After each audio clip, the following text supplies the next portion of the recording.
Number 4. Oops. This one kind of went under the radar too, but I thought it was fantastic. Oh god, King Creosote and John Hopkins, Diamond Mine. This is a collaboration between King Creosote, Scottish songwriter, and John Hopkins, the producer. He has a solo album called what's it called? I can't remember. It begins with an I, but it's just like a heavy electronic, some house influence. And but this one's not like that. I mean, it's got a tiny bit of like electronic, like synth pads in the background, but for the most part, it's a lot of acoustic songwriting, and the melodies are just so infectious. I mean, there's only 7 tracks, I think.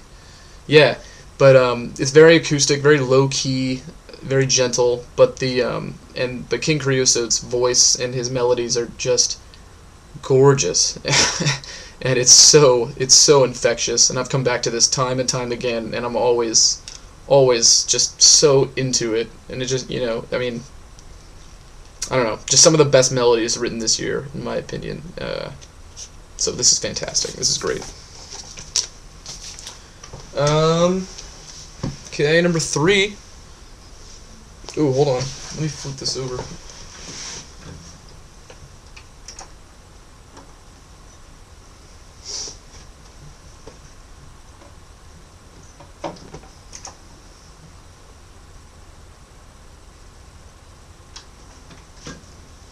Sorry. So number 3 is Beirut's The Riptide. You got a cool. This is all textured, by the way. It's really cool feeling. But the text there is like gold embossed. Yeah, there it is. Really nice, really nice. And Beirut is, if you don't know, a very Balkan brass kind of influenced folk music. A lot of Eastern European influences, but it's kind of filtered through an American lens. And this is so good. I mean, I'm not sure if it's my favorite out of the discography. His first 2 albums are a lot more Balkan-y. And this one he kind of like did his own thing. He made it very poppy, but not in a bad way. Really good. A lot of great melodies on this one. A lot of great hooks, and just great instrumentation. It's just it's so nice to listen to. It's so easy on the ears. A lot of brass, you know, just ukulele, piano. Just sounds great. So this is great. I've seen this guy twice now, and Zach Condon, the main guy behind it, he's a great musician. He's very young, but great musician. He he really does knock me off my feet, seeing him perform live, especially. So this is good. And I pre-ordered it, and if you pre-ordered the vinyl, you got the clear vinyl. Oop. It's pretty oh, what am I doing? It's pretty cloudy vinyl, but really nice, really nice. Sounds good. I think clear vinyl sounds so good, possibly better than black vinyl. I don't know if I'm alone on that. But the Radiohead that's on clear vinyl that I just showed sounds so good. Anyway, all right. So number 2, my man, Steven Wilson's solo album, Grace for Drowning, prog album of the year. Man, this is good. God damn, it's actually technically a double album. He had like 80 minutes of music, and he believes that like the attention span of a listener nowadays, or always, I'm not sure, is like 45 minutes for music, and before like the music you're listening to becomes more of the same. So he split the 80 minutes of music into 2 separate albums, and they're 2 different listening experiences as he just defines them, and they really are. They're not really that similar. I mean, there are connections between the 2, but they definitely are distinct. But I mean, this is mind-blowing. The things he does on this record are so, I guess, they're very unique, and they actually are a bit progressive. He's combining a lot of modern prog with classic prog. There's a lot of 70s influence. You can really just hear it. King Crimson, Jethro Tull, all that stuff. It's here, and it's great. I mean, this is very good. I'm still going to be listening to this many years down the road. And my number one, if you haven't guessed it, it's what is playing in the background, because I got so excited by doing this video, I had to put it on.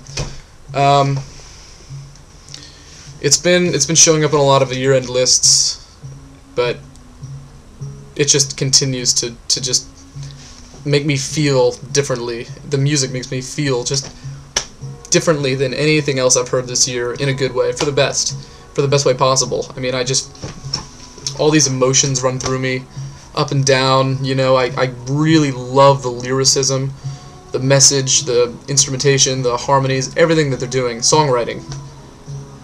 It's just great. That is Fleet Foxes' Helplessness Blues.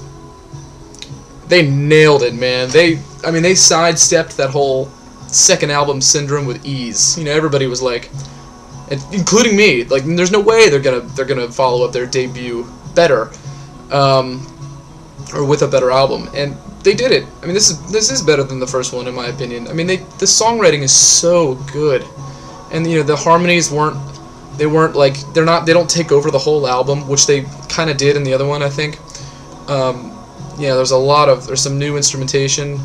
The end of the song, The Shrine and Argument, that saxophone solo is most unexpected. I mean, this is everything I look for in an album. You know, like, great songwriting, you know, great hooks, you know, great appropriate instrumentation for the songwriting for the songs that they're writing, and then surprises that I don't see coming. And this was full of all of that, and I've played it over and over again, and it's just all great songs.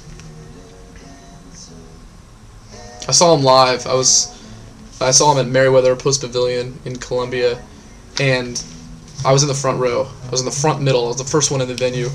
And you know what? I think it was even better live. Hearing those harmonies performed live it's a whole other thing. These guys got a bright future. I don't know how they're gonna do it. I don't know how they're gonna follow this one up, but I have faith. So yeah, this is fantastic. If you haven't checked this out, you really, really should. Really should. Damn. Alright. Well, that's it. That's my top 10. I did a full top 20. I guess I'll put the full top 20 in the description, in case anybody's interested. But I figured that would take too long. So that's my top 10. Hope you enjoyed it. Maybe you'll be inspired to go check some of these out. I know I always am. So yeah, thanks for watching. I'll talk to you guys soon.